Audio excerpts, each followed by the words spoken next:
Welcome back to the SimZone, ladies and gentlemen. We are here for round 4 of the IMB Racewear GT3 Championship, and we're at Barcelona de Catalunya this time. Track we haven't been to, or another track we haven't been to for quite a while. But before we go any further, I am joined in the commentary box by a special guest. We've got Jitsa with us. Jitsa, how are you doing today? I'm doing very well, thank you. Thank you for having me as a guest. And hopeful to see some good racing today. Yeah, there should be some great racing. I mean, very close in qualifying already. Looks like Castorino, though, has put it on provisional pole. The top three were within a tenth of each other, but now Castorino dipping into the 142s here. Castorino with a 142.6 at the moment, and apparently Lucas Sidor in P2 is on a 143 flat, pretty much. So not just yet into the 42s, but once again the Honda's proving to be a very, very quick car towards the top of the grid. We've got a couple Aston Martins as well. We've got Carlino and D'Angelo. Carlino just crossed the line. He started another lap here. D'Angelo here currently in P5. Doesn't look like he's up for an improvement this time around. But coming into this round, we've got Leonard Tocchi in P1 in the standings on 211 points, but he isn't here today, so he's going to lose quite a lot of points. He wasn't here last round either, so he might drop down the order in the standings after this round. Castorino in P2 in the championship. He is on 206 points. Took a win last time out at Monza. Trapani in P3 on 184 points. So a bit of a bigger gap. I can't get my words out today between P3 and P2. But Trapani and Sobzik, I believe, has withdrawn from the championship. But they would have been tied on 184 points. Simone Palatella in P5 on 175 points. Ben Mullard in P6 on 171 points. Sidor in P7 on 162. Hans Coe has, of course, been removed from the league, so he would have been P8. D'Angelo P9 159 points, and to round off the top 10, Carlino on 156 points. So the top driver is quite close in this qualifying session. Castorino still on provisional pole, but Carlino has put it into P2 here, 2/10 off of that pole time. So getting closer there. Trapani is coming up towards the last few corners of the circuit. He's currently a 2/10 up, in fact. And running in the Ferrari. We know Ferrari is quite a good car at this circuit. Let's see, coming through this final chicane there, the sausage curbs you really want to avoid as the BMW in the background flies over them. But Trapani rounding off the final corner here. He is 2/10 up. Where is this going to put him? Is it going to be P2 for Trapani? Yes, it is. Where is Castorino on the track? Looks like he may be up for a very slight improvement here as he rounds off the final corner. And let's see as he crosses the line. Oh, wow. 142.682, so barely improves that last lap. Let's see who else is up for an improvement. Benequista in P10, now coming up towards the final chicane. He's 4/10 up. This is probably going to put him around P7, maybe P6. No, he's lost a lot of time coming through that chicane. He's lost 2/10 there, so he's not going to improve as much as we thought he would. But P7 still for Benequista. That leaves the top 6 within a second of each other in this qualifying session. Shivo in P11 currently in the number 19 Ferrari. Now let's go on board with Shivo, in fact, for the last sector of this track.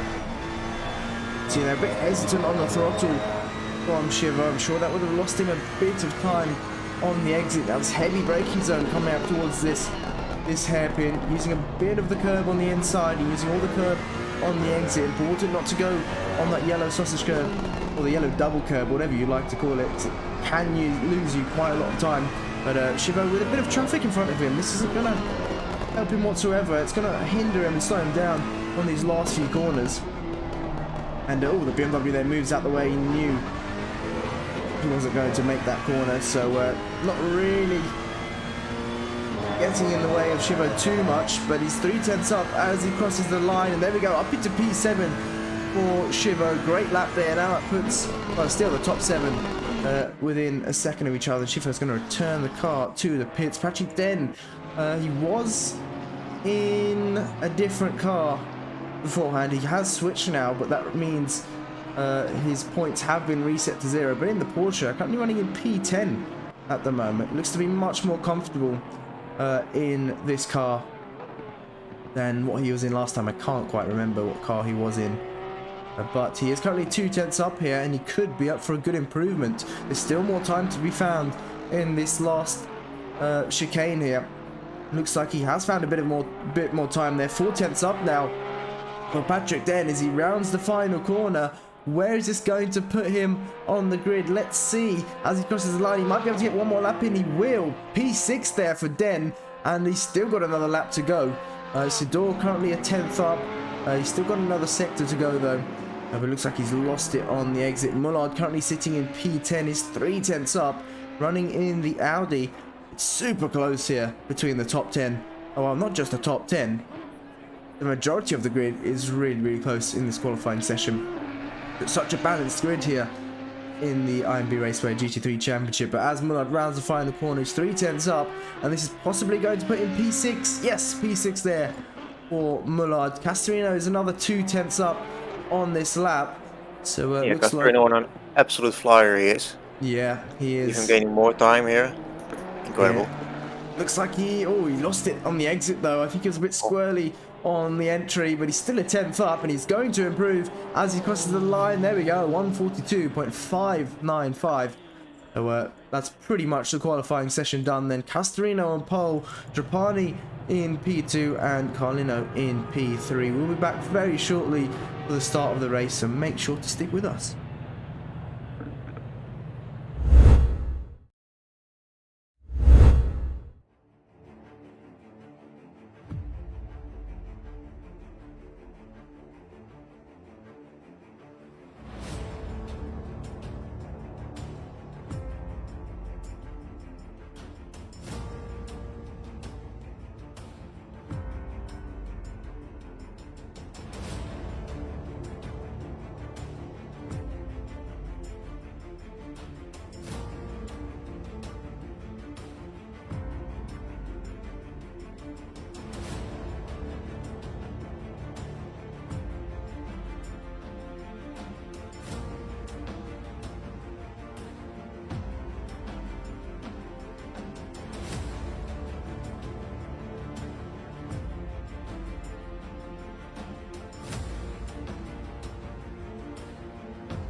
Here we go, ladies and gentlemen, onto the formation lap now for this round at Barcelona. And Castorina once again with a dominant performance in qualifying, taking pole with Trapani in P2 and Carlino in P3. Much more diverse grid here. There's quite a lot of Astons, in fact, on this grid, which is quite surprising. We don't really have any Astons, well, this many Astons in our other championships. Of course, there are a few drivers who are competing in all of our championships. Van Hoorn being one of them, currently running in P20 at the moment. Curtin, another one in the Aston. I believe Curtin uses the Porsche in one of our championships. I'm not sure which one it is. There's so many going on now, it's difficult to keep track. Yeah, he switched things up, really, and I think he might be quicker in the Porsche than he is in the Aston, in fact. It looks like he's gelled with that car as well. But once again, both of them from Assetto Racing Team, P19 and P20. Mathewson, another driver in the Aston. We've got Pryor and Brownhill, P11 and P12. Now that Pryor is Stuart Pryor, I believe. We've got Matt Pryor down in P21. This time they're not next to each other on the grid, so it makes it a bit easier for us when commentating. But we've got a few comments coming through as well. Let's have a read of the comments. We got Lord Piroth showing his support for... Who is he showing his support for? Carl and Jan. He says he's dancing with pom-poms. Lee, if you could record a video of that, we'd love to or stream it on your channel. We need to show we need to see how big of a supporter you are on stream. Kenny, good to see you in the comments as well, showing support for Windsor and P. Mitch, I believe. Windsor is Alan Breen, who's currently in P26. Poor Mitch is in P25, so these two next to each other on the grid as well. We're lining up 2 by 2 very shortly now. Oh, we're already double file here.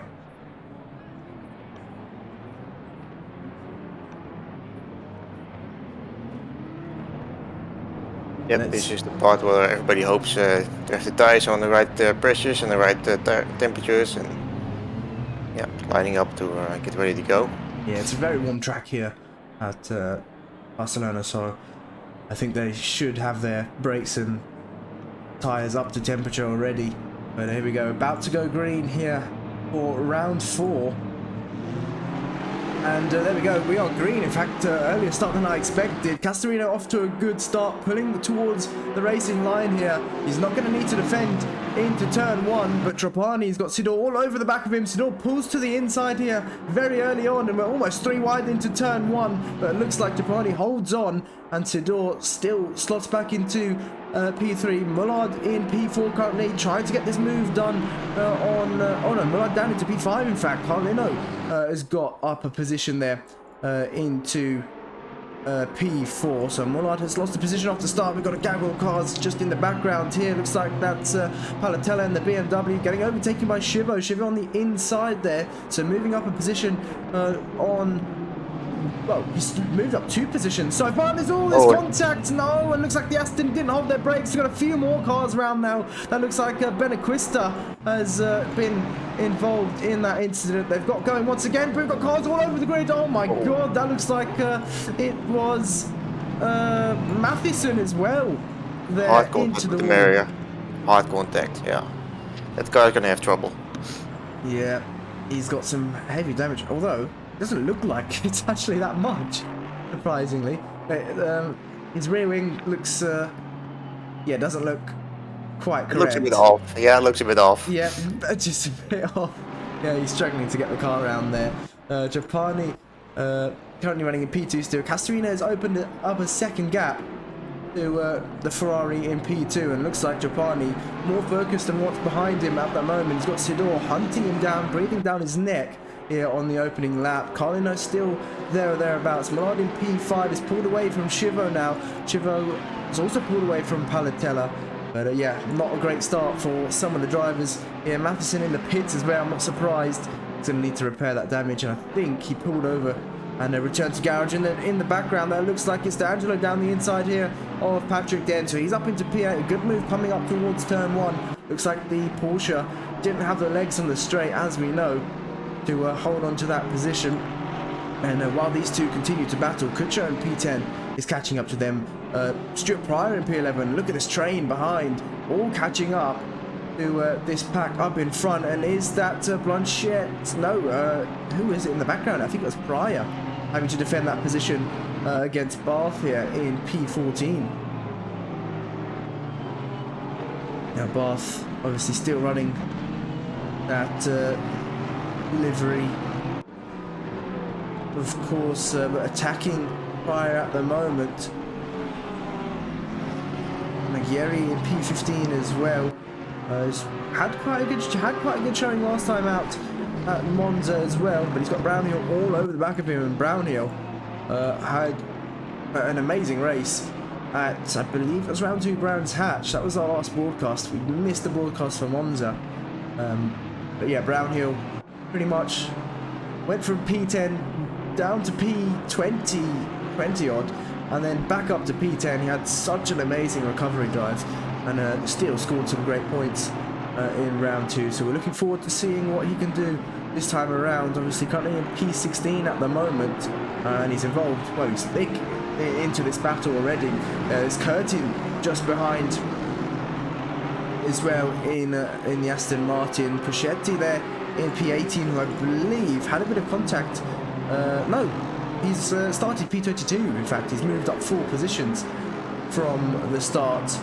Benequista, Matheson still in the pits. Benequista though came off the worst out of that incident. He's lost 15 positions since the start. Luckily he hasn't picked up too much damage, but yeah, he's out of position and he's gonna have to battle his way back through the grid. Currently battling with, oh, who's that round? That is Hooschii, I think. He's Honda, that's for sure. Yeah, it is. I believe it. Yeah, it's Hooschii who is facing the wrong way. He's got it going once again, which is good to see. But we'll go back to the race leader, Casarino, who's pulled a 2.5 to Trapani already. Trapani still has Sidor right behind him within a second, and a bit wide there on the exit for Trapani, and that's not going to help his run down the straight. But I don't think it's a long enough of a straight for him to be able to get that move done. Looks like that's Palatella in the background trying to go for a move here. Oh, that's actually Benequista I think they've got past. So Benequista obviously being blue flagged here.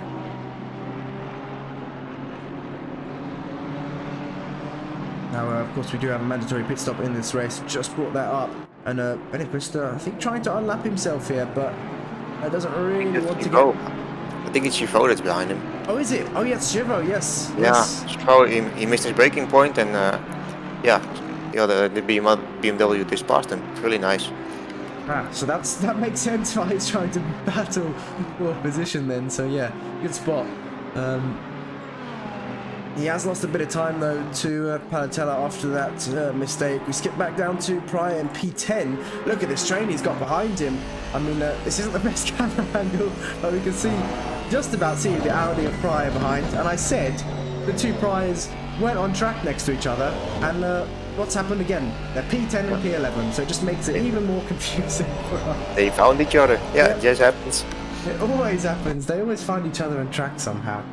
But yeah, they are battling for position, and the amount of cars they've got behind them. It's Pryor, followed by Pryor, then Barth, then Maggieri, then Brownhill, then Curtin, then Van Hoorn behind there, who's got another few cars behind them. He's got Puschetti behind him and Novak in P18 as well. Oh, Novak trying for a move there into the left-hander, but backs out of it there prematurely just to avoid making contact. The BMW going slightly defensive there. Novak looking left and right for a move, but this corner not really an overtaking opportunity, but he looks like he's been able to pull alongside. Is the BMW going to give him a room? No, he shuts the door. Novak backs out of that once again, and with these three battling quite hard at the moment, you can see in the background Patrick Den is now caught up, and this is an amazing mid-pack battle we've got at the moment. So many cars involved in this battle. And this is what we usually see in these championships. We've got heaps of cars all battling for position. It's pretty much like playing snake game here. The snake just gets bigger and bigger after everyone continues to battle harder.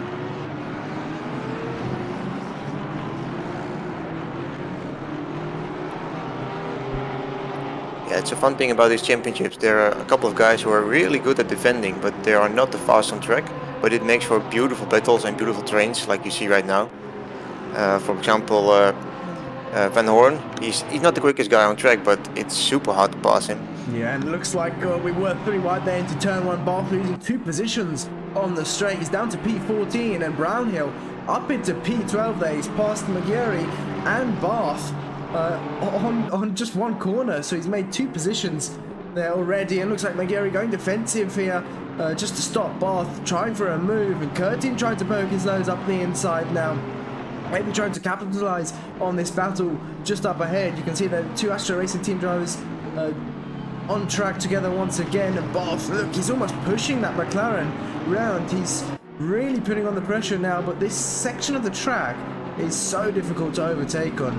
It's pretty much single file for most of it through here, unless the driver ahead makes a mistake, which we just saw there. The McLaren maybe a bit too wide. In fact, he did just invalidate his lap there. But who knows if he got no time gained or a track limit warning for that. And you can also see in the bottom right hand corner of your screen, that is P2 and P3 continuing to battle. And it looks like Tidor has closed the gap to Trapani there, and Carlino seems to be closing in now. Carlino, in fact, was that last lap pretty much a 10th quicker than Trapani. Sidor, though, 2/10 quicker than Trapani, so they are closing up. And look at this train. How many cars are involved? That's 1, 2, 3, 4, 5, 6, 7, 8 cars pretty much involved in this battle. That's absolutely amazing. And looks like Van Hoorn, it's a Van Hoorn, no, it's Curtin who's got the slipstream here on Barth. Barth going defensive, coming up towards turn 1. Will it be enough though? Can the Aston get it done round the outside? Look like he will. Maybe Van Hoorn might follow through as well. They both got it done round the outside there on Barth, and the Porsche just doesn't have the legs in the straight, and he may even lose another position here to Puschetti there in the BMW. But Barth really dropping down the order now. Looks like Novak there in the background eyeing up a move here on the BMW. But once again, just playing the waiting game and not taking any risks this early on. We're only 10 minutes into the race, so of course you don't really want to be making any mistakes or taking any risks really early on either.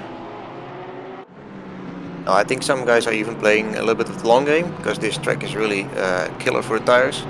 So maybe Barth just thought, okay, let these guys go and look after my tires and see them later on in the race. Yeah, definitely. I completely forgot about tyre wear on this track. It is horrible, especially with the track temps. It's gonna, the driver's gonna feel it much more. Yeah, and we saw there Novak going a bit wide, but he hasn't lost any time. But he's very, very late on the brakes there, almost making contact with the BMW. In fact, Den following him through in the background and losing a bit of time as a result. But we've also got another battle going on between, that seems to be Mullard and Palatella there, P5 and P6. Mullard now having to defend.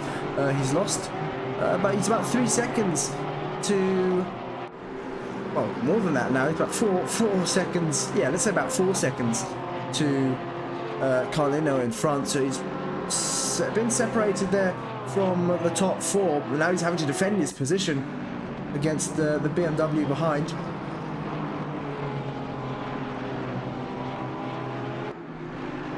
Doing a good job at defending, and looks like that is so many battles going on. I think that wasn't Van Hoorn? Well, yeah, it was Van Hoorn in fact, defending that position against Barth. It seems like the Porsche quicker into these tighter corners, which is no surprise, of course. But if Barth really struggles on the straights here, I think as long as he can have a good exit out of that final chicane and through that final corner, he may be able to hold on to this position, especially with the slipstream from Barth just in front. But these four, or these five, have lost a lot of time now to Curtin, who's still hounding the back of Maggiore here. These two only separated by 0.7 seconds as we speak. And Barth there looking for an outside move, might even go for a switchback here, or is Hooschii going to go for a late move? No, he doesn't, but Barth tries for a switchback, didn't work out for him, he wasn't quite close enough. Barth has to be careful here. If he tries to go for a move on Van Hoorn, he's possibly going to open up the door for Hooschii. So he needs to time this overtake to perfection. Oh, very late on the brakes there from the BMW. In fact, he's misjudged that by quite a bit, and that's fallen him into the clutches of Novak. Although the Porsche, will it be able to close this gap down the start-finish straight? I don't think so. So it's still, as it were, between these four, these five.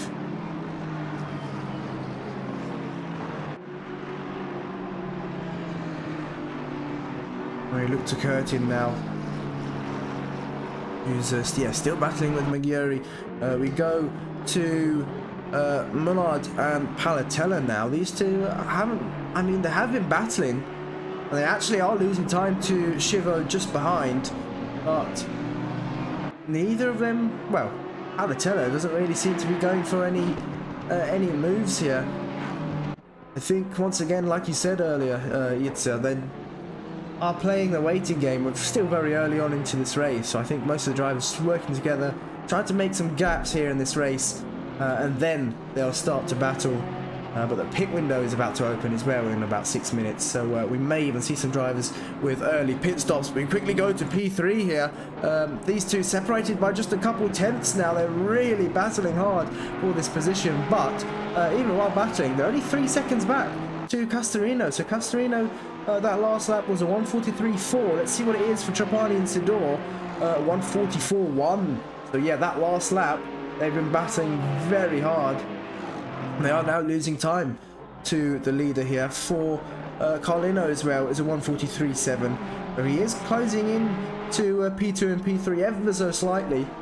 But looks like Trapani having to go slightly defensive now. Sidor with a bit of a wider line there. I'm not sure if that was intentional or not.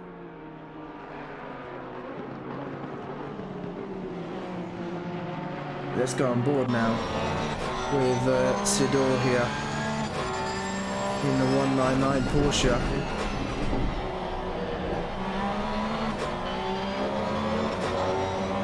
We've got a few comments coming in.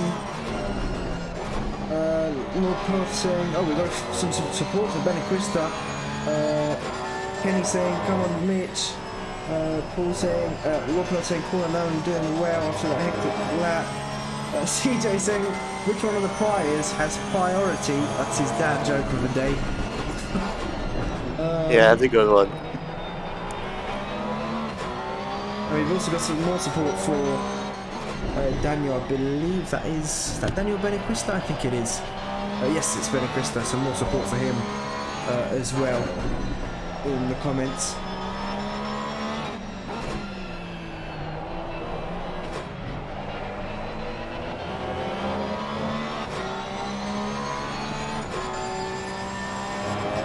Sidor now with a good exit out of the final corner. Will he be able to keep up with the Ferrari? Oh, he might be able to just keep up. In fact, he is closing it ever so slightly, I think. But it's where the corners, the Porsche excels here. He could be much later on the brakes. Just look at that. And out of the corners as well. Both these cars have very good acceleration in low gears. Yeah, the Porsche looks a lot more planted at this moment than the Ferrari. So yeah, might be that Sidor has a move up his sleeve, but not for now. He's not close enough yet. No, he's not. It's just Trapani's just managing that gap for now, not letting Sidor get too close. Although they were separated by a few tenths, but Trapani's put his foot down once again, has been able to pull away. Sidor making a few mistakes as well. We saw there just previously, ever so slightly deep on the brakes into, I believe it was turn 4 or turn 5. And Trapani with a bit of a mistake there that time around. And Sidor flashing his lights there Is that him saying hello on the stream? Probably is. Or he's telling Trapani to work together, because Carlino behind them is closing the gap once again. Gap's down to 1.7 seconds. We quickly look back to this battle for P11. Looks like Matt Pryor now defending from Brownhill. Brownhill in the slipstream, thinking about a move, but no, stays behind on the racing line. Look how close Mullard in the Audi is there on the bottom right hand corner of your screen with Palatella. They've been at it, going at it for the last few laps. And in fact, they've been at it since the start of the race, and yeah, they've been battling. But once again, neither of them really going for for any moves. They're pretty much working together. Although they've been looking for the inside move, maybe. Mullard using a bit more of the curb on entry. I don't know. I think now the BMW trying to put on the pressure here, showing himself in the rearview mirrors of Mullard. But coming into turn one, we've got Brownhill on the back of Pryor, looking for a move down the inside. It's quite a tricky corner to go for a move. In fact, the outside is such a great place to overtake there into turn one as well.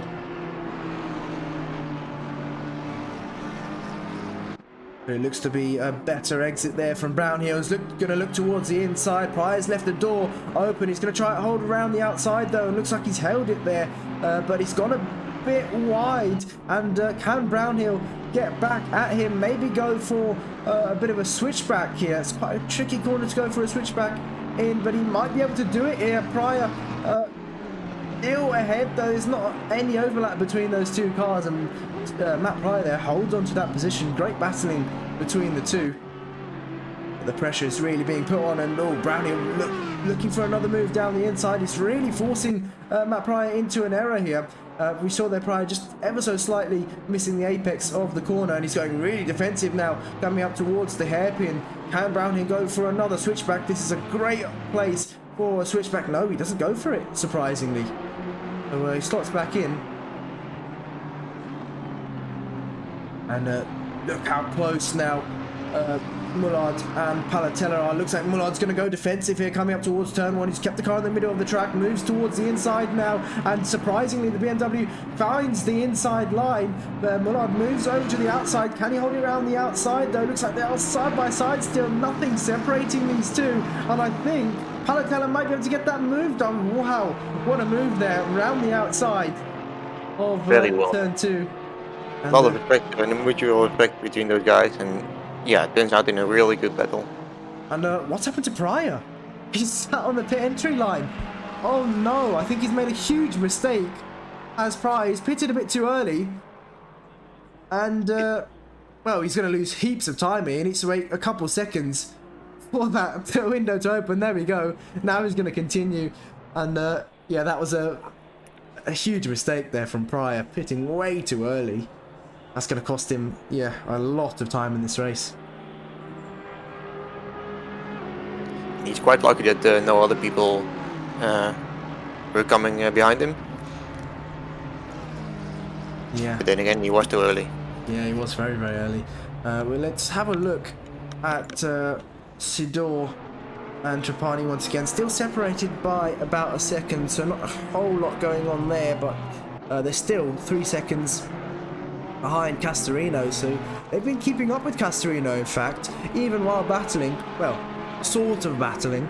They haven't actually lost much time to the race leader here, so there's still pretty much these top three battling for the race win. But let's give some screen time to the rest of the field. So currently Novak down in P26 now. Something has happened to Novak. He's running much higher up the order, so I believe he's made a bit of a mistake somewhere out on track. Maybe we can get a replay up later on in this race to see exactly what happened. We've got Hankerson currently running in P23, just a second back to Mitchell here in P22. Mitchell running in the Audi. Breen just up ahead, a second and a half in the Lexus. It looks like we've got Benequista and Patrick Den now into the pits. Sanio is in the pits as well.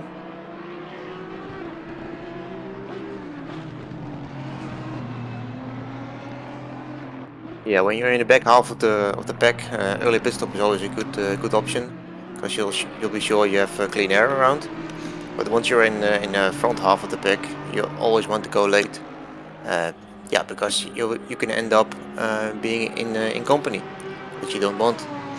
Yeah, true, but the drivers at the back of the grid as well, they don't want to pit too early, because then they'll get the leaders starting to lap them, and then maybe lose even more time by having to move off the racing line to let the leaders through. So they really have to time it correctly, and I think for Mitchell and Hankerson at the moment, they're not too close to each other, so they're not really losing time by battling, so they're okay for keeping out on the grid. But looks like we've got a battle going on for P12 here. Curtin right on the back of the McLaren here. These two neck and neck at the moment. They were separated by about a second, but the gap has come down. Curtin's been able to find maybe a chink in the armour of Maggiore here, and then maybe starting to find his weak points and closing up corner after corner, lap after lap. Neither of these two are going to dive into the pits just yet.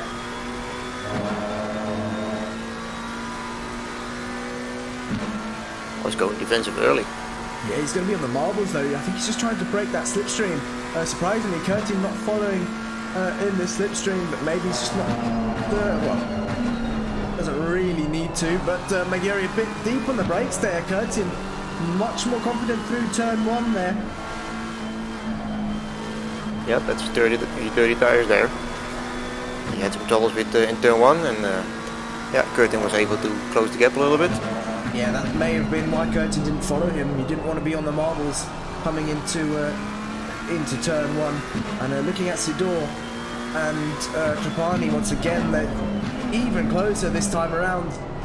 Maybe 2 or 3 tenths separating them as we speak. And will Sidor be able to get this move done? It's not a very wide section, this part of the track, and this last chicane, don't really see many drivers going for moves here. It's pretty much a single file chicane once again, as are most chicanes of course. But oh, looks like Curtin's got a great exit here. He's in the slipstream once again. Maggiore defensive, and let's see, can Curtin go for a switchback here? He's going to try it. No, he sticks to the racing line there. These two bumper to bumper at the moment. Curtin at the moment could be in a good position for an undercut. Just depends what how much fuel he's got in the car and what his strategy is. They're almost at the halfway mark, so it would be a bad idea of pitting at this point, but they're going to stay out on track for another lap.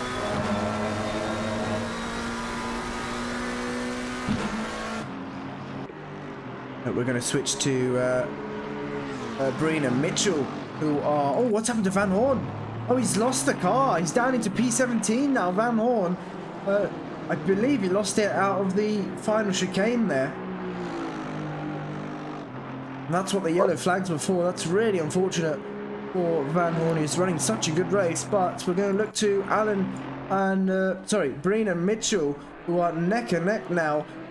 Breen was about 1.5 seconds ahead, but oh, flying over those sausage curbs, that's not what you want to be doing.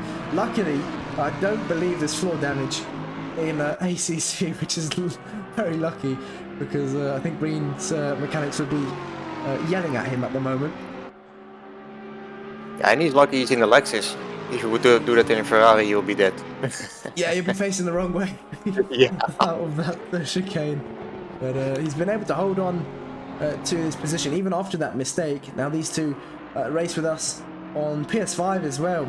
So Breen is Windsor, I think it's Windsor 102, can't quite remember the numbers, no one ever remembers the numbers at the end, but it's Windsor and P Mitch, these two.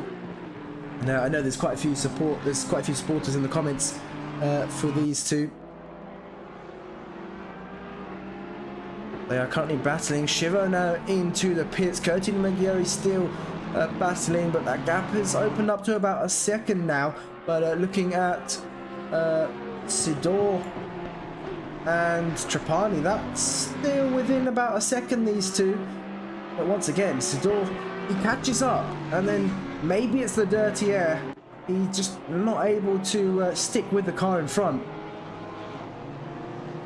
I think for sure it's something to do with the dirty air. Either he chooses to get some more cleaner air, or he just falls behind again.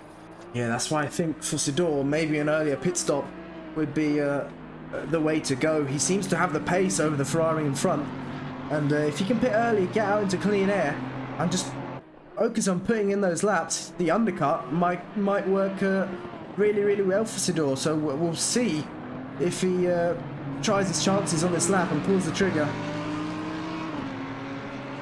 Looking out on the final corner, looks like both these two have got a good exit. Mitchell though in the slipstream, and the closing speed quite a lot here. The Audi closing up to the Lexus. Maybe the Lexus running quite a lot of wing here, and it looks like we've got someone exiting the pits as well. They're going to be held up slightly, and Mitchell down the inside. Oh, contact between these two. They're not going to be happy about that one, but luckily Mitchell saving the car just about. But yeah, Breen holds on to that position.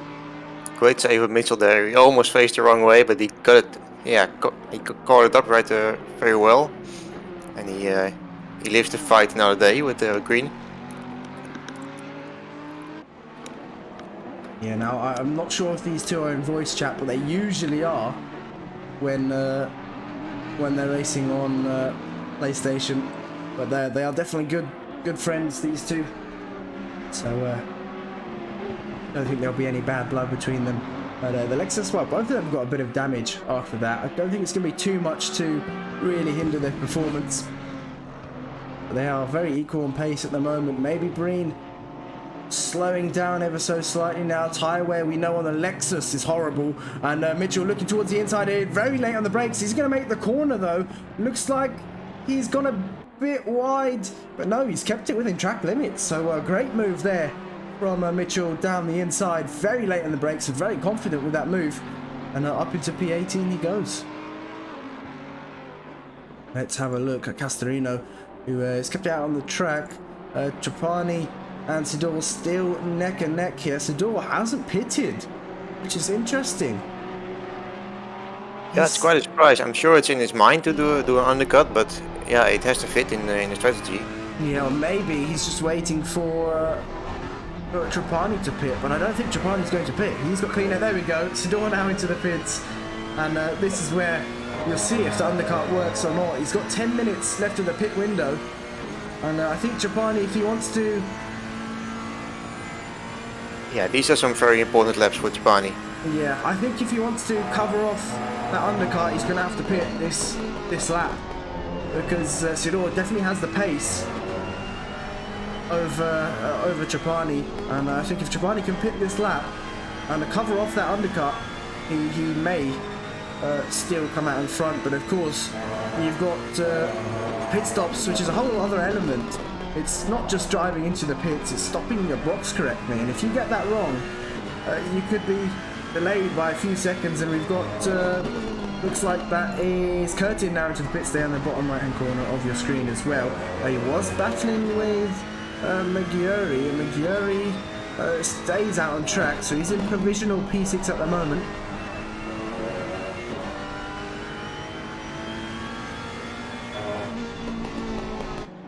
But yeah, nothing much going on with Trapani at the moment. We've got another battle going on between P17 and P18. Van Hoorn has pitted, and he's now battling with Patrick Den here. I just noticed Sidor is out of the pit now, and it looks like he has some clear air, 5 seconds to Barth. So he can put the hammer down, try to get in front. Yeah, that's the aim of the undercut, and Shivo is back in the pits. He's got a stop-go 30 in fact, so that would have been for his first pit stop and speeding in the pit lane. So that's dropped him right down the order, which is a shame for Shivo. He's running in such a good position. He's further up the grid.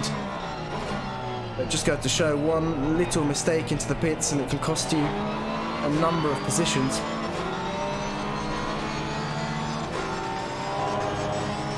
And again with such a good exit here, but looks like Aston Martin of Van Hoorn just able to keep in front. In fact, the Porsche's not gaining anything. It's losing ever so slightly on the straight. So even with that slipstream, it's just not able to pull alongside.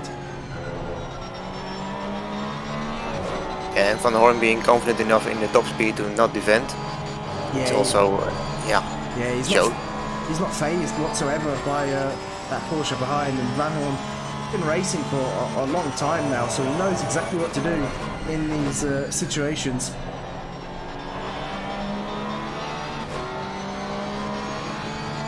And of course, he's racing in pretty much, well, he is racing in all of our championships on PC.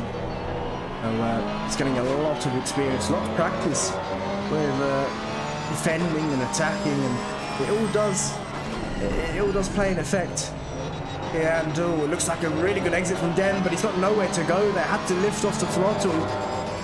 And it just shows you how narrow this section of the track is. There's nowhere to overtake, but coming up towards this hairpin is one of the best overtaking opportunities that we can see on the circuit. It looks like they are catching up to, I believe that's a back mark. I think that's Senio, in P26. We saw in the pits earlier, but it doesn't look like he served his mandatory pit stop, so he's going to have to jump in the pits once more. I know this could throw a spanner into the works. Nope, looks like he's diving to the pits. Probably the best thing to do there to avoid losing too much time to the lead cars. We've also got this continuing battle between Mullard and Palatella. Let's try and get this up on screen as quickly as possible. Here we go. We've got so many battles going on, in fact. Don't know who to look at, but there you go. Oops. That's better. Yeah, Mullard on the attack this time. The roles have been reversed. We saw Palatella get that move done before the pit stops. Now in their second stint, like I said, the roles have been reversed and Mullard's on the attack this time. No, once again, not close enough to get this move done just yet. We've also got another battle going on for P9. Looks like that's Blanchette, who's just got past Pryor here. Upper position into P9, Pryor and P10. Who's that behind them? Is that Benaquista or is that Shivo? I think that's Shivo. Let's have a look, in fact. Shivo. No, it's not Shivo. It is Benaquista. Oh, then Benaquista must have happened there. Yeah, where is Benaquista on the track? He's P25 at the moment. So yeah, maybe he's repaired the damage that he had on lap 1 in the pits. Novak still set to serve his mandatory pit stop, running in P21 at the moment. Senio's out on the track once again. We go back to this battle between Blanchette and Pryor. Last time around, oh actually that was, I believe that was an outlap from Pryor. That last time around. So lap time is showing at 2 minutes 48, so I believe it was an outlap.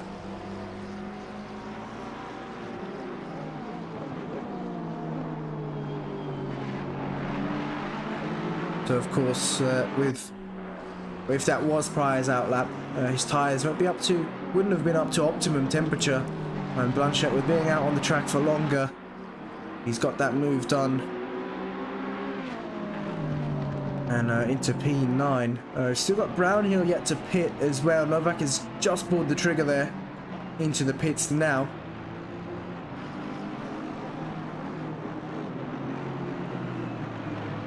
And Benaquista he's keeping up with these two. Just shows he had the pace. He has what it takes to keep up and possibly get a top 10 finish. But that lap 1 incident really affected his chances of doing so. And there we go, the McLaren there moving out the way. Great job from the McLaren, but Blanchette very late on the brakes there through the chicane. He had a very narrow empty, but that was not going to happen at the entry.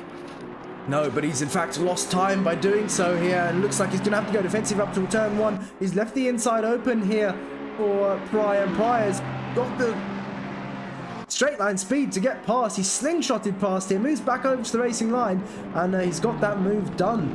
So back up into P9 goes Pryor, and a Blanchette with a mistake down a position here.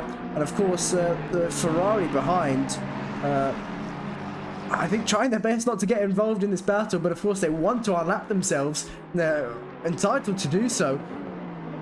And Blanchette now trying around the outside. That's a long way around this right-hander if he wants to get that move done. But it doesn't look like... Oh, he might be able to. Is he going to go for a late move down the inside into the left-hander? He has. And Pryor's left him the room here. It looks like Blanchette... Has he got that move done? They're still side by side, but he's got the inside for the next left-hander, so he may be able to hold on to this. And it looks like, oh, bit of oversteer for them, a bit of contact between the two, and Pryor holds on to the position. Great respect between you two, and very nice racing. Yeah, God knows how he held on to that. Could have easily gone wrong there. Yeah, 100%. But these two.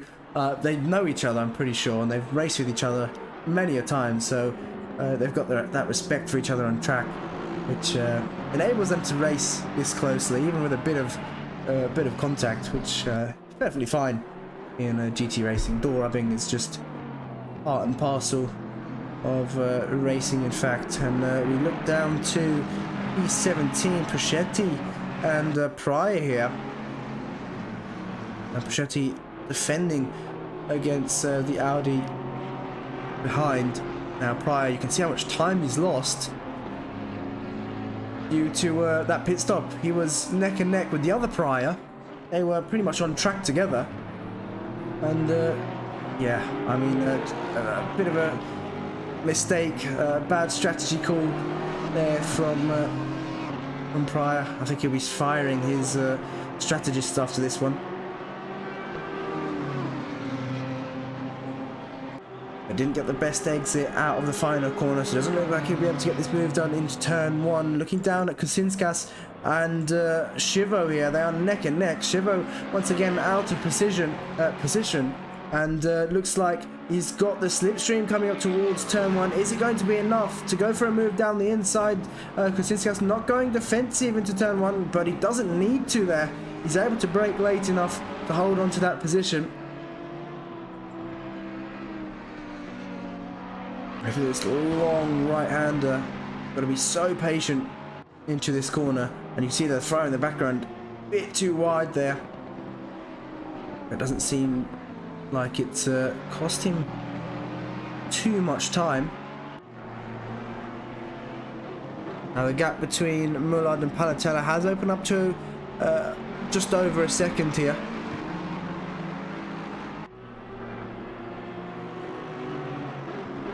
So that battle still not over. We've got 20 minutes left of the race to go, and you definitely can't count out Mullard. Let's have a quick look at Van Hoorn and Den, P15 and P16. They're only separated by a few tenths here. It looks like they've got Novak just in front. Novak is a back marker, but yeah, he's currently running P25, so he's going to have to move out the way very shortly here. I know he's got the whole start-finish straight to do so. That's probably the best place to do it. Definitely don't want to do it in the middle of the corner. But maybe a bit of teamwork going on. I think he's giving a bit of a slipstream to Van Hoorn here. For sure some teamwork. Those guys are in the same chat with each other, so for sure some teamwork. Yeah. But yeah, he's given a bit of slipstream to Van Hoorn. Whether it's helped, I don't think so. In fact, he's gone deep into turn one, and he may have been carrying a bit too much speed into turns 1 and 2. And now Den all over the back of him once again. And is he going to look for a move down the inside? He's waiting until the last second. No, he's not going to pull out of the slipstream. So he's just hanging there in the back for now. Oh, he's got a bit wide on the turn. I think Van Hoorn has a slight advantage now.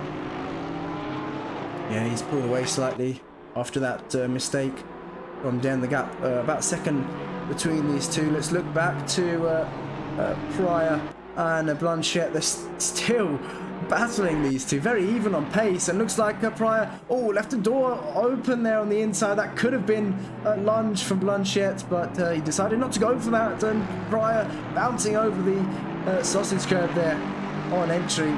Luckily didn't unsettle his car too much, and they've still got Benequista behind them, but yeah, Benequista, I mean, respect to him, he's not really battling with these two. He knows he's a lap down, or I might have spoken too soon. He looks like he's trying to unlap himself here. But he's been very patient. He's been extremely patient, even. Yeah, he has been very, very patient. Indeed. And I think for Blanchette, if Benequista is faster, I'd let him through. Because if Benequista can get past Pryor, he might even open up the door for Blanchette as well, and he could maybe even follow him through. So, yeah, I think it's probably better to let Benequista through, only if he's faster. If he's not, then yeah, there's not really much point. But it's a risky call to make at this stage in the race with only 17 minutes left to go. Yeah, exactly, and it's very difficult to judge as a driver. To look in front and ahead, and then to see what's happening at the back. It's really difficult to judge that. Yeah, indeed it is.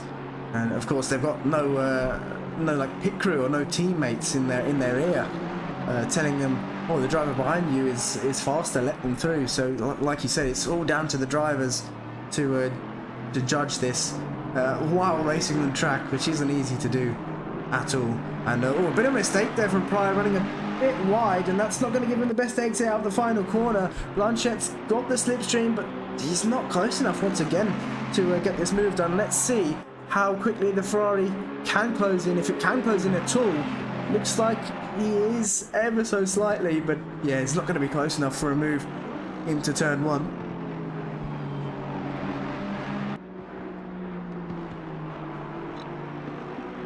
Only this is, I believe, the closest battle going on. The rest of the field slightly spaced out, although Barth and McGarry separated by a second. We've got Van Horn and Den separated by a second and a half. We've got Shiver and Pryor separated by a second and a half. And in fact, looks like Breen and Hankerson are only a couple of tenths apart. But Pryor here going defensive, and it looks like he's going to hold on to his position quite easily through this corner. We'll quickly skip to Breen and Hankerson just for a moment. No, oh, looks like we've got some debris on the track there, but it's actually Breen, Hankerson, Breen and Mitchell all in a three-way battle here towards the back of the grid, which you don't usually see this late on into the race. And let's see if we can go on board here with Mitchell. He's got a lovely view of this battle. Have a look down the inside there. Once again, not the best place for an overtake.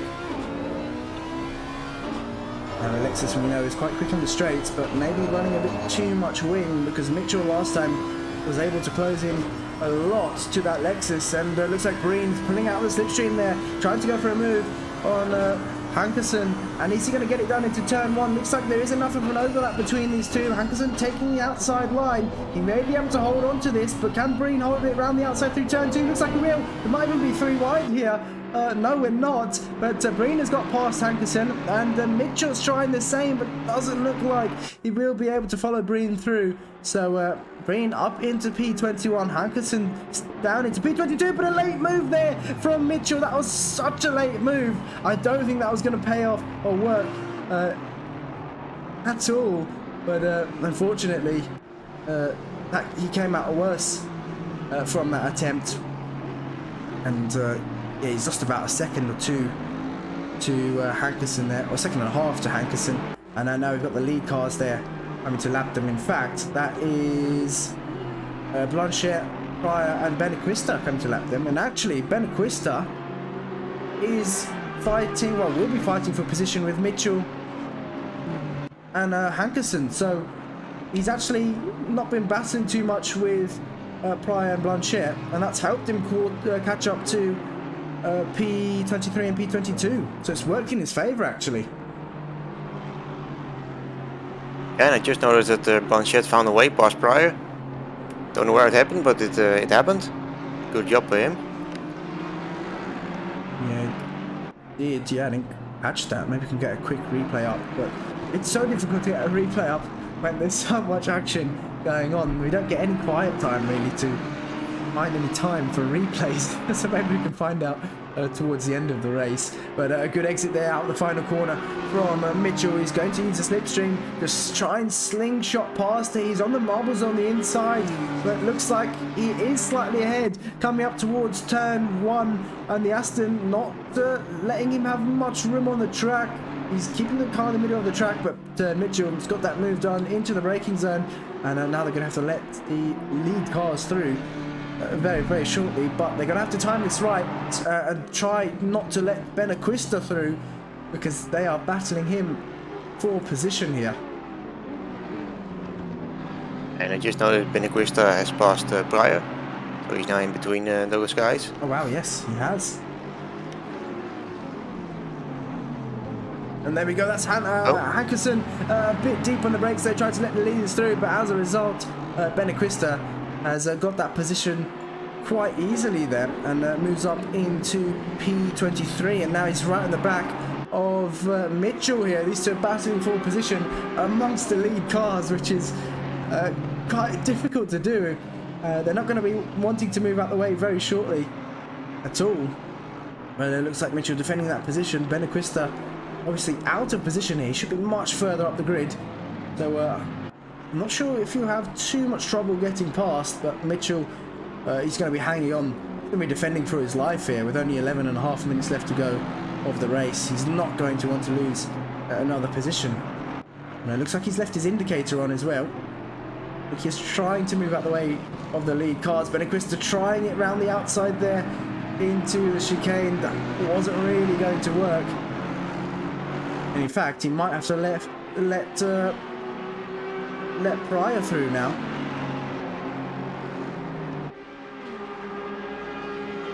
And yeah, I think he actually will have to let Pryor through now. He is, of course, involved in the battle unless he stays ahead.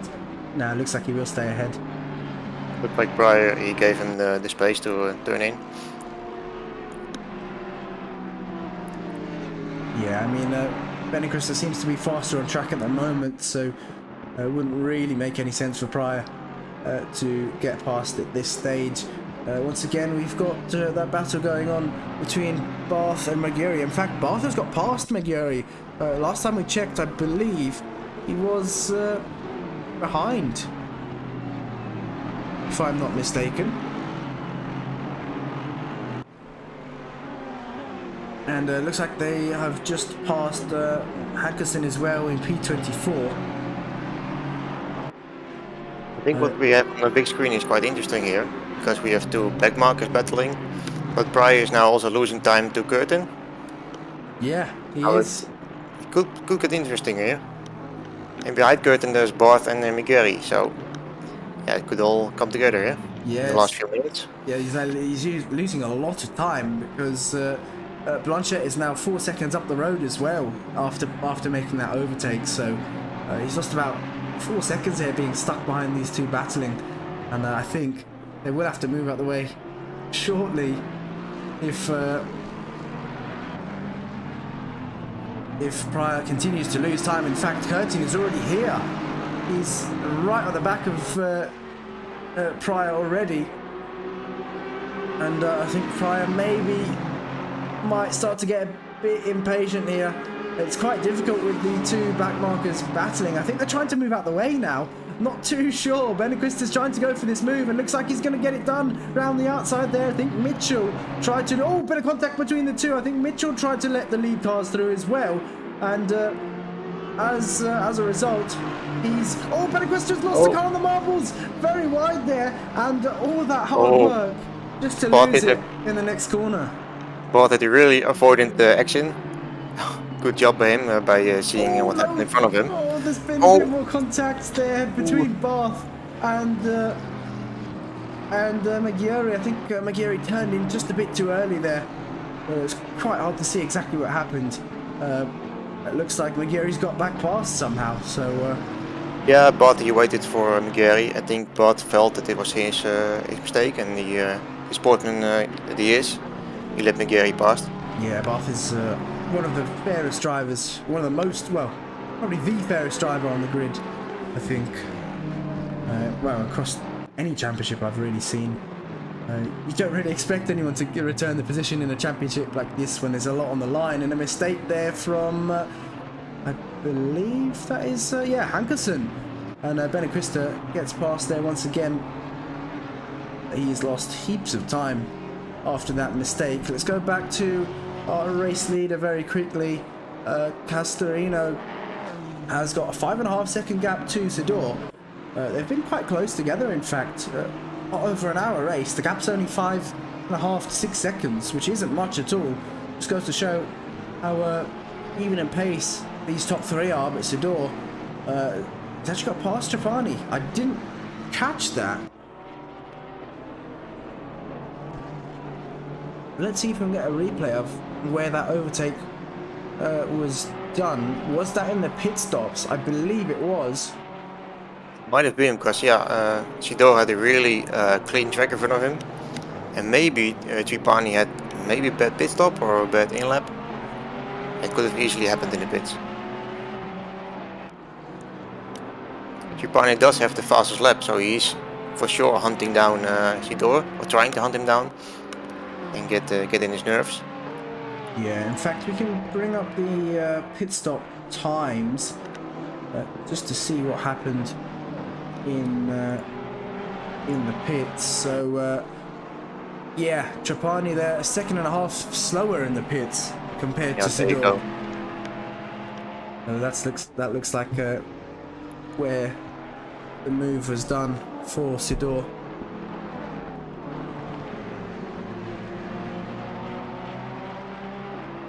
It's definitely not over yet between these two.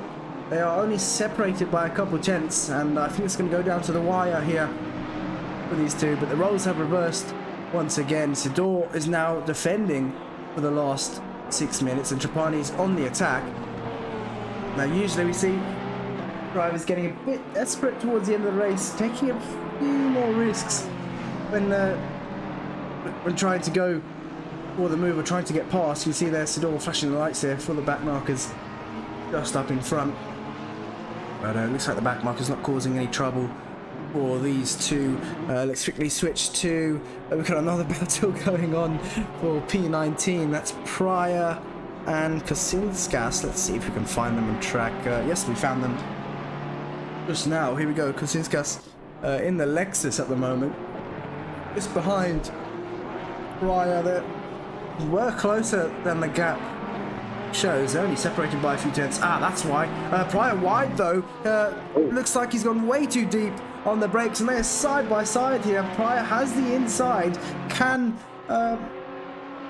Donatas get this move done? No, he's had to back out of that. But yeah, it looks like they had the lead cars coming past them. That's why there was a bit of a bigger gap.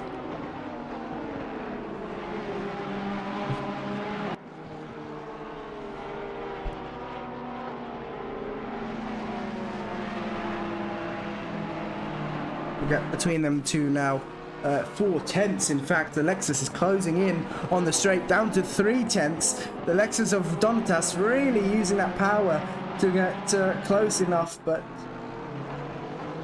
he's not going to be able to do it into turn 1. Oh, very deep there into turn 1. A bit squirrely on the exit as well. He's got a bit of damage which he may have collected after the pit stops, so that may be hurting him ever so slightly.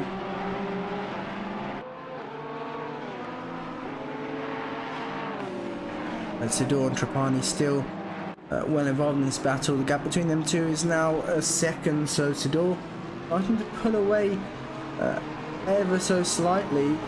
Maybe. Well, let's have a look. That last lap. Yeah, Sidor was a tenth quicker that last lap, but Trapani still with the fastest lap of the race.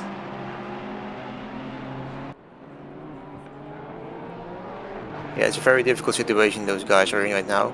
Because when you time a back marker just wrong, you will lose a tenth here, a tenth there. And well, you just see the gap growing and growing and growing. Yeah, exactly. I think that's exactly what's happening here. Yeah, it looks like Novak there. Oops, Novak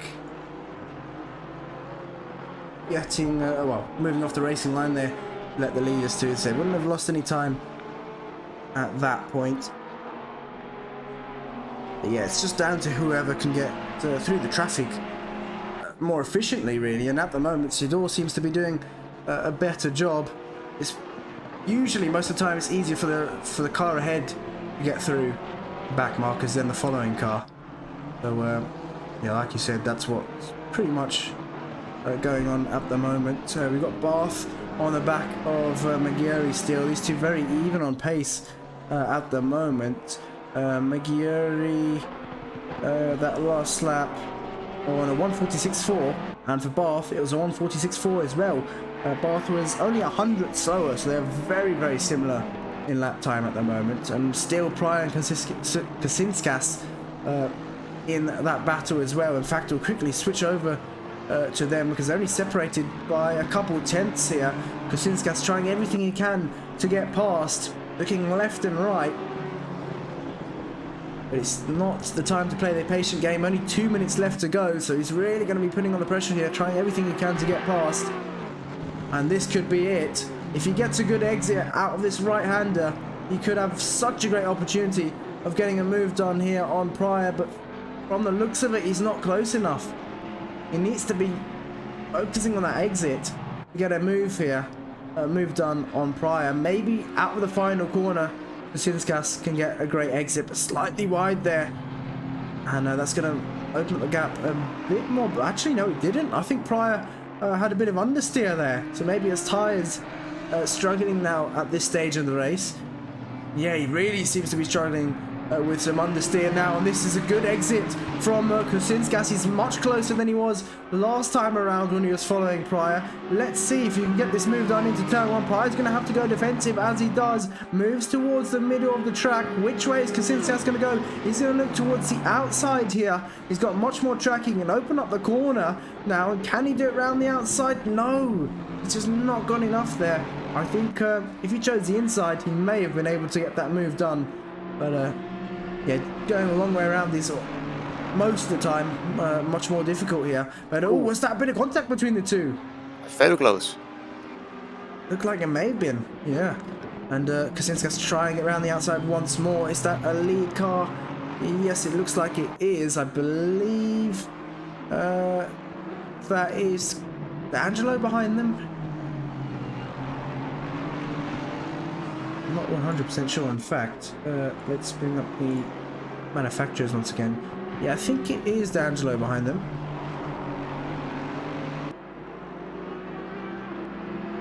This battle's still very, very close, but they've got a lead car in between them. In fact, just realised while I was looking for the manufacturers, Kasinskas has got past, but he's going to have to let the leader through here, or the lead car through here. But he's going to have to time this properly because Prime able to get past. No, that was well timed from Kasinskas. Very well timed. And yeah, he's used the lead car to his advantage to get that move done. So we look up towards Curtin and Kutsha, P11. It's non-stop action in the grid at the moment. Curtin and Kutsha. We've also got Maggieri and Barth once again, so let's bring that back up. In fact, looks like actually Barth, has he got past? We're going to have to... I see some yellow flags for the 2 and 3. I don't know what's happening over there. Yellow flags for... Position 2 and 3, Sidor and Trappini. Oh! Has there been contact between the two? No, luckily not. They did lose 3 seconds to Castorino. Oh yeah, they have. So there may have been actually contact between the two. But Sidor seems to have held on. We've still got a battle going on between Maggieri and Barth. Barth really trying to find a way through here. They're only separated by a couple tenths. Pryor and Kasinskas.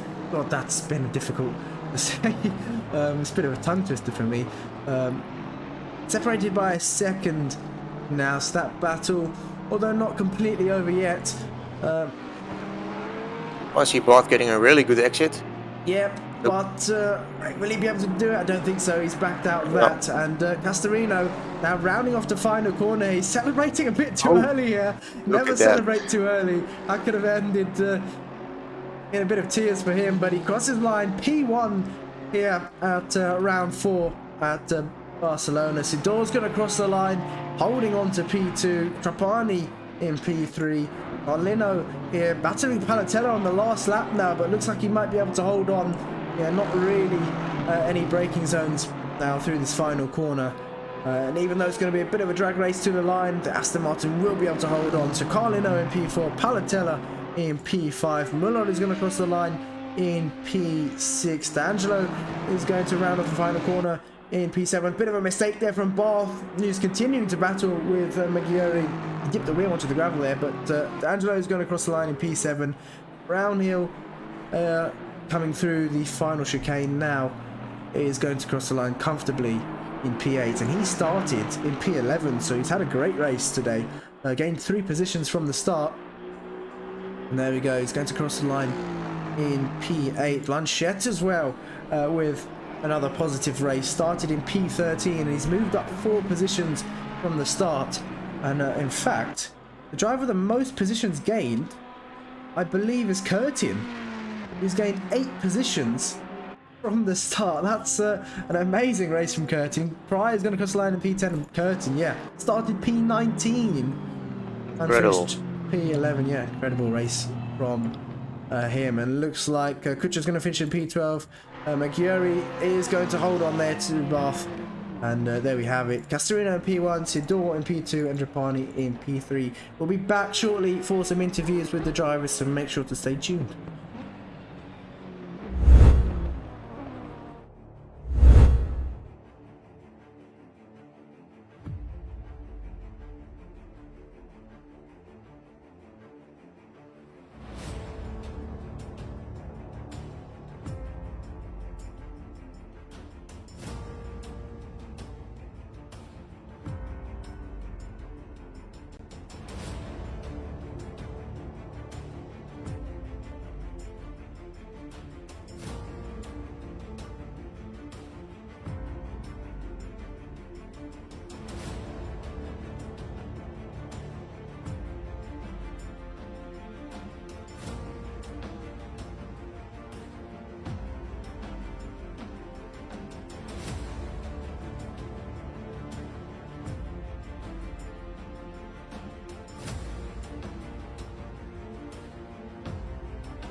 Alright, ladies and gents, we're going to see if we can get some interviews with some of the drivers.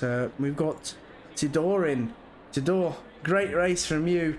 We saw you went for an undercut on Trapani and it worked. I believe you're a second and a half quicker in the pit stops, which is what we saw from the data that we have.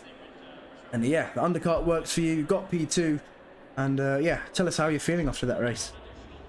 I feel really good, to be honest. I didn't expect that, but I don't know what to think about the last incident, but because for me it was just racing incident, and I hope we are still friends with Trapani. Yeah, we didn't actually see what happened, but Jitsa pointed out that you two lost about 3 seconds to Castorino in the lead, so... Yeah, it was just a fight for position. Now he was dive bombing me, I was defending, and I don't know. Yeah, so sounds like it was just a bit of a just hard racing there. We did say that drivers usually get a bit desperate towards the last few laps when it comes to battling for position, but yeah, you got to take risks on the last lap. It's pretty much what racing drivers do. But yeah, congrats on P2. And next round, what track is it? Let's have a look. Misano. So yes, it is. Yeah. Have we raced? Yeah, we've raced at Misano before this season, I think. In this season, I'm not sure. There's so many races. I think so. I don't remember exactly, but I guess yes. Yeah. So how are you feeling going into Misano? Pretty good. One of my best tracks. Yeah. Good to hear. You're currently in the championship. Let's see where you're sitting in the championship. You're currently, come on, load. There we go. P7 in the championship. Of course, you missed last round, I believe. So yeah, with P2, it's going to shoot you up quite higher up the order in the championship. So yeah, good points. Yes, with few people leaving, it's just I'm back in the game. Yeah, exactly. And yeah, Jitsa, anything else to add? No, not really. I think Sidori he explained well what happened, and it was a great fight to look at, and it was a lengthy fight, and yeah, we thoroughly enjoyed it. Yeah, so once again, congratulations, Sidor, and we look forward to seeing you for next round. Thank you very much. See you next round. See ya. Take care. There we go. That was Sidor with us. Let's see if we've got anyone else up for an interview. Sure, Jan is usually always up for an interview. I'm not sure if he's gonna jump in this time. And usually we have Castorino in for interviews as well, but maybe a few drivers a bit shy today, maybe a bit tired after that. Not surprised. Barcelona does take out of you as well. Yeah, it certainly does, but yeah, it's always nice to have a little interview, but I think we heard some good stories from Sidor. Yeah. And, just reading a few more of the comments as well. We're probably saying everyone like the stream, please. It really helps. There we go. He said it. Kenny saying Curtin. That's probably autocorrect. Curtin, awesome drive. Yeah, it was an amazing drive there from Curtin.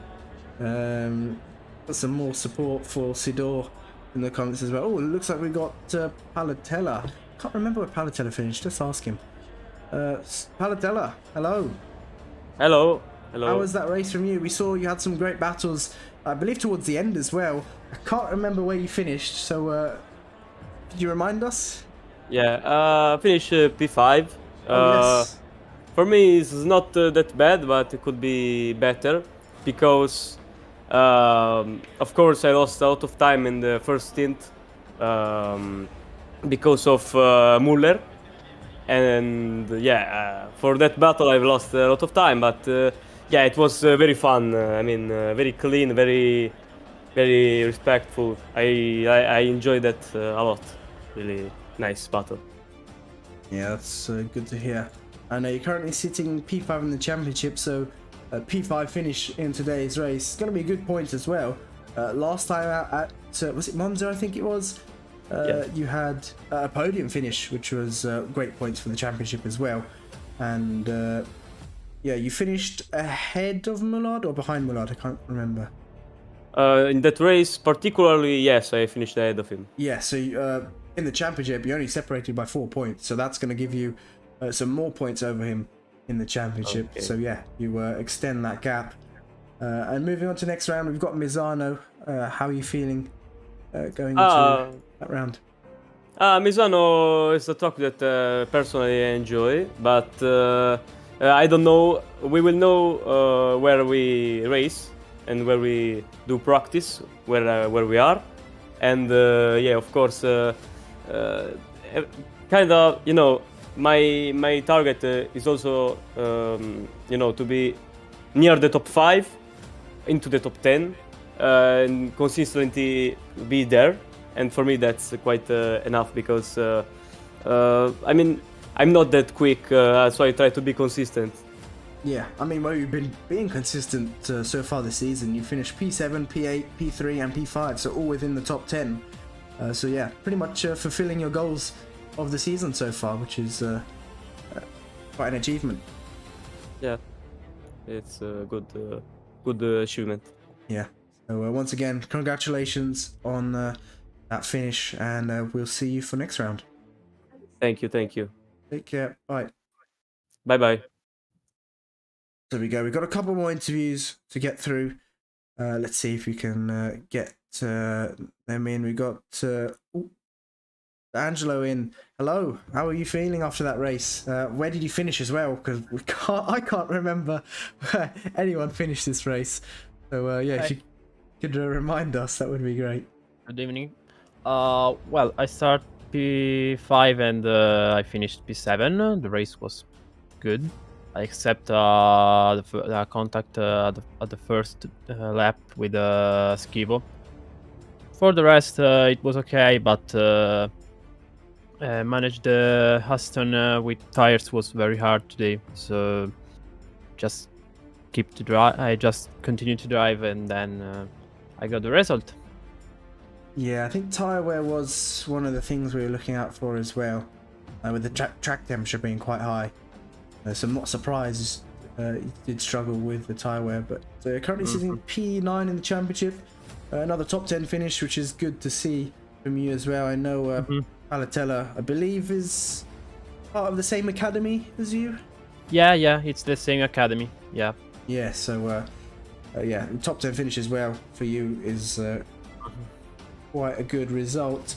With a couple of drivers withdrawing from the championship, you do move up a position or two as well. So yes, just a positive result, I guess, from that race for you. And looking to next round, this is what I ask everyone. Misano, how are you feeling going into next round? Is Misano right? Yeah, Misano. Well, I feel worse than Catalonia, because I know that it's a track where I have to use low gears, and Daston doesn't have enough power with them, and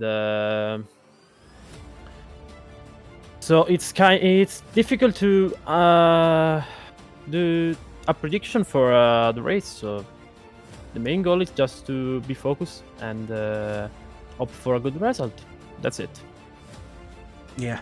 So pretty much similar goals to your teammate as well. I think another top 10 finish for you would be a good goal as well. But of course, everyone wants more. So yeah, let's see what you can do for next round. And yeah, we wish you the best of luck. Thanks, guys. Thanks. Take care. Good night.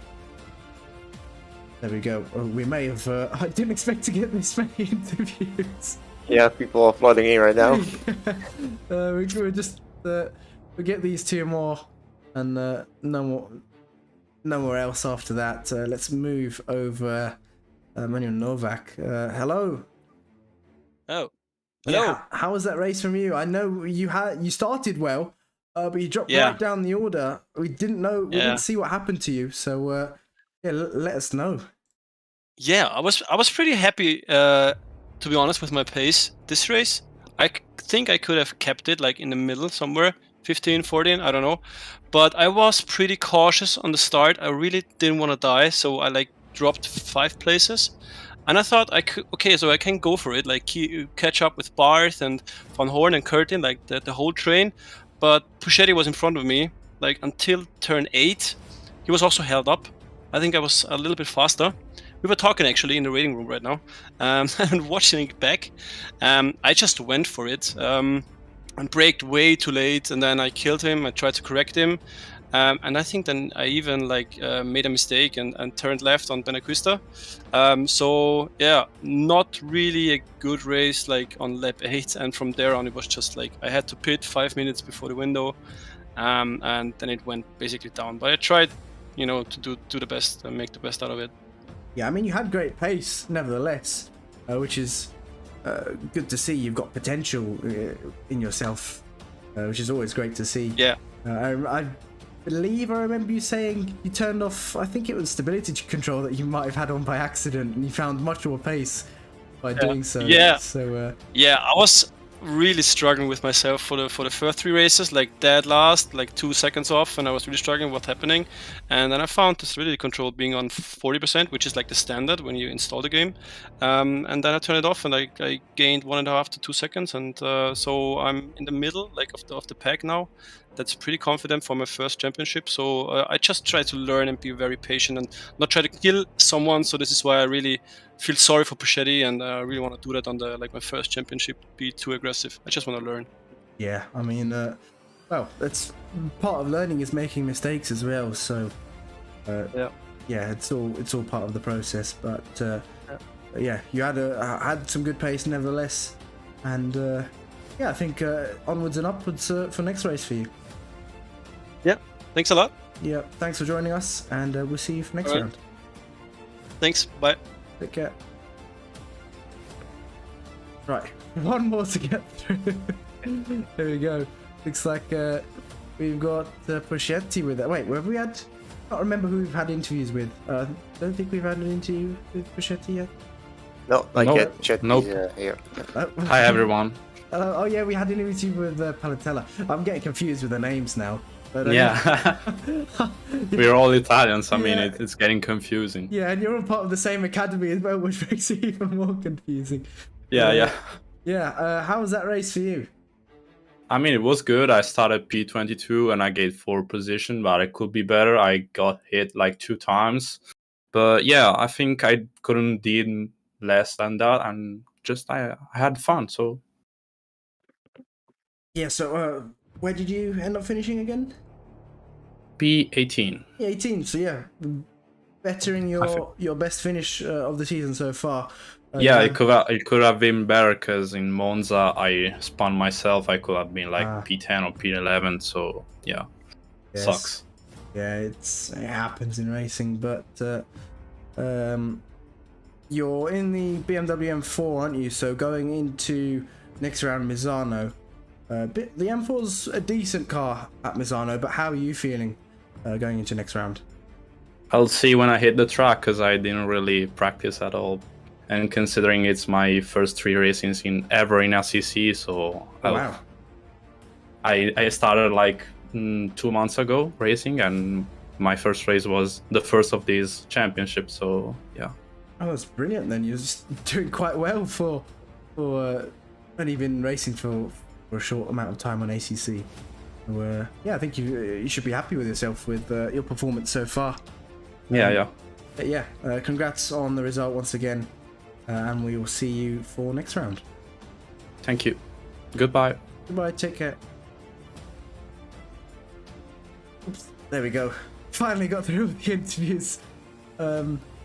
We will be live once again on Friday for the Moser Racing GT3 Championship.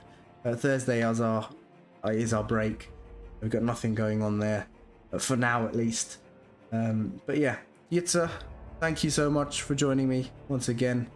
It's a pleasure having you in the You are very welcome. And Very welcome. yeah, from us, it is good night. Take care, and we will see you on Friday.